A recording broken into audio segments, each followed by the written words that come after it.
Collector గారు మాట్లాడవలసిందిగా కోరుచున్నాం. గట్టిగా మీ చప్పట్ల రూపంలో మీ కరతాళ ధ్వనుల మధ్య.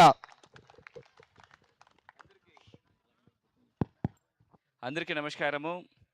చాలా సంతోషం ఇవాళ ఈ అరకు ఫెస్ట్ సందర్భంగా ఈ మ్యారథాన్ రన్లో సాహసంగా మీ అందరూ కూడా కంప్లీట్ చేసి ఇవాళ ఫినిషర్స్గా ఒక ప్రౌడ్ఫుల్గా కూర్చున్నారు. చాలా సంతోషము. ఈ కార్యక్రమంకి వచ్చేసినటువంటి మన ప్రజాప్రతినిధులు, మన అధికారులు అండ్ ఇక్కడ పార్టిసిపెంట్స్ అందరికీ కూడా మరొకసారి నా శుభాకాంక్షలు తెలియజేసుకుంటాను. మనం అరకుకు ఊపిరి ఇట్లాంటి ఉత్సవాలే. ఇట్లాంటి ఉత్సవాల నుంచి ఉత్సవాలు సక్సెస్ అవ్వాలంటే మీ ఉత్సాహాలు. ఇవాళ ఎంత బ్రహ్మాండంగా మీ పార్టిసిపేషన్స్ వచ్చింది. చుట్టూ ఉంటున్న ప్రాంతం నుంచి యువతుల నుంచి దాదాపుగా 5 సంవత్సరాల నుంచి పిల్లలు దాదాపుగా 45 సంవత్సరాలకు పెద్దవాళ్ళు అందరూ కూడా పార్టిసిపేట్ చేశారు. సో మన ప్రాంతంలో ఇప్పుడే చెప్పారు మన డిఎస్పి గారు కానీ, పిఓ గారు కానీ, డిపిఓ గారు కానీ, మన ప్రాంతంలో మనకుంటున్న ముఖ్యమైన ఒక ఆస్తి అంటే మన శరీరము, మన దగ్గర ఉంటున్న స్టామినా అండ్ ఈ స్ట్రెంగ్త్. దాన్ని మనం ఎట్లా క్యాపిటలైజ్ చేసుకోవాలి, ముందుకు తీసుకువెళ్ళాలని మన అందరూ కూడా ఒక్కసారి ఒక క్షణం ప్రాపర్గా ఆలోచన చేస్తే చాలా ప్రొడక్టివ్గా వస్తుంది. ఇప్పుడు అందరూ కూడా ఇప్పుడు పోలీస్ అండ్ డిస్ట్రిక్ట్ అడ్మినిస్ట్రేషన్స్లో ఈ గాంజా నిర్మూలన గురించి మాట్లాడుతున్నాం. మరి ఎక్కడ మిగిలిన జిల్లాలో ఇంత ఎత్తున మనం చేయట్లే ఇక్కడ కూడా.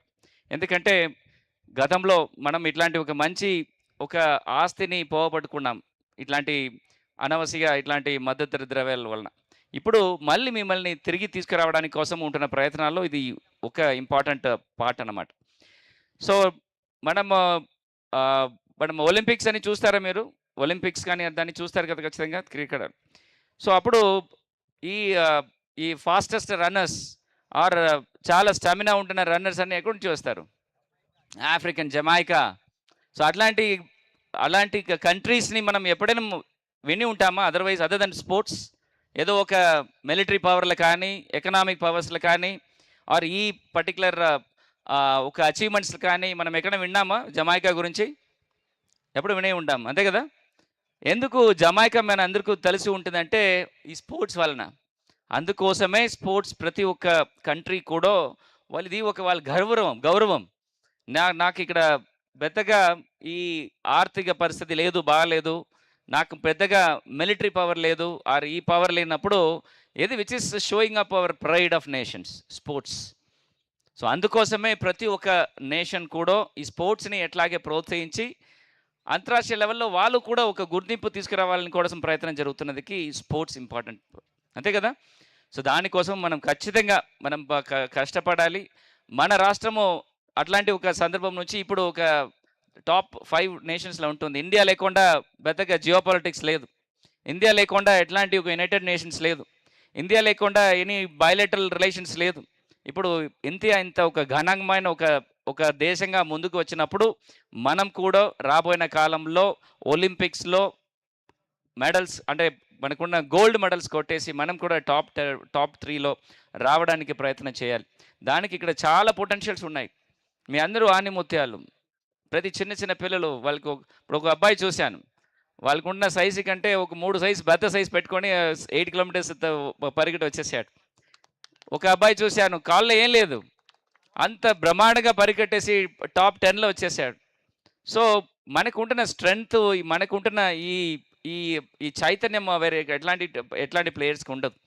సో దీన్ని మనం పూర్తిగా సద్వినియోగం చేసుకొని ఇక్కడ ఉంటున్న నాయకులు కానీ, ఇక్కడ ఉన్న అధికారులు కానీ, ఇక్కడ ఉంటున్న స్పోర్ట్స్ పర్సన్స్ కానీ అందరూ కూడా మన ప్రాంతంలో ఉంటున్న టాలెంట్స్ని సరిగ్గా గుర్తింపు చేసుకొని వాళ్ళని ముందుకు తీసుకొస్తే మనం ఎందుకు ఈ గాంజా గురించి మాట్లాడాలి, మనం ఎందుకు ఈ లా అండ్ ఆర్డర్ గురించి ఎందుకు మాట్లాడాలి, మనం అందరూ కూడా ఒలింపిక్స్ గురించి మాట్లాడాలి, మనం ఒలింపిక్స్లో గోల్డ్ గురించి మాట్లాడాలి. ఇక్కడ ఉంటున్న ప్రతి ఒక్కరికి ఆ పొటెన్షియల్ ఉంటుంది.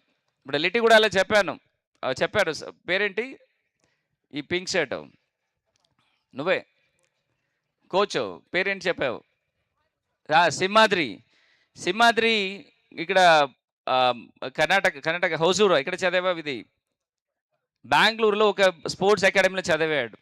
సో అక్కడ చదివి ఖాళీగా కూర్చోలా, ఆ ఊర్లో ఒక 20 పిల్లల్ని ట్రైన్ చేస్తున్నాడు. అది స్ఫూర్తి.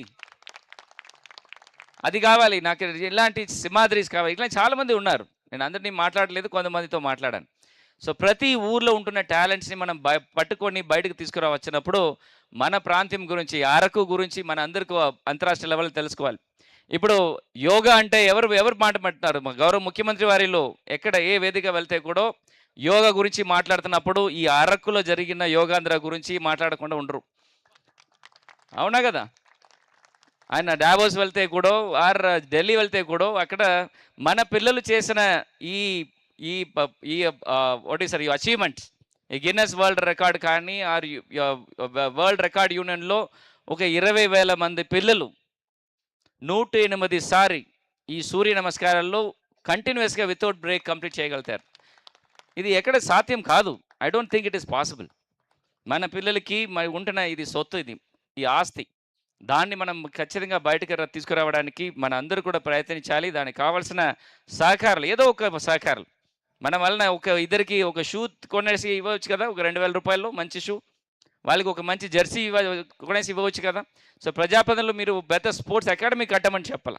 మీ ఊర్లో టాలెంట్స్ని ఐడెంటిఫై చేసి వాళ్ళకి కావాల్సిన చిన్న చిన్న ఈ సహాయం చేస్తే వాళ్ళు గొప్ప గొప్ప వ్యక్తులకి వస్తారు.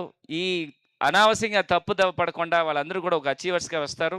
దానికి ఇవాళ చూసిన ఈ అరకు మరాథాన్ ఒక నిదర్శనము. ఖచ్చితంగా రాబోయే కాలంలో ఇప్పుడే పిఓ గారికి కూడా చెప్పాను, ఈ మార్చ్లో అట్లీస్ట్ ఒక హాఫ్ మారథాన్ ఖచ్చితంగా కండక్ట్ చేస్తాము. అరకు హాఫ్ మారథాన్ కండక్ట్ చేస్తాము. డేటు ఒక ఫిక్స్ చేసేసి ఇప్పటి నుంచి ప్రమోషన్ చేస్తాము. ఖచ్చితంగా ఈ స్పోర్ట్స్ని మనం ప్రోత్సహించవలసిన మన బాధ్యత ప్రతి ఒక్కరికి ఉంది అని చెప్పుకొని ఈ కార్యక్రమంని ఇంత విజయవంతంగా చేసిన ఈ sports department, Shreyas medias especially cover చేసిన ప్రతి ఒక్కరికి, ఈ పార్టిసిపెంట్స్ అందరికీ మరొకసారి నా మనస్ఫూర్తిగా ధన్యవాదాలు తెలియజేసి అభినందిస్తున్నాను. ధన్యవాదాలు.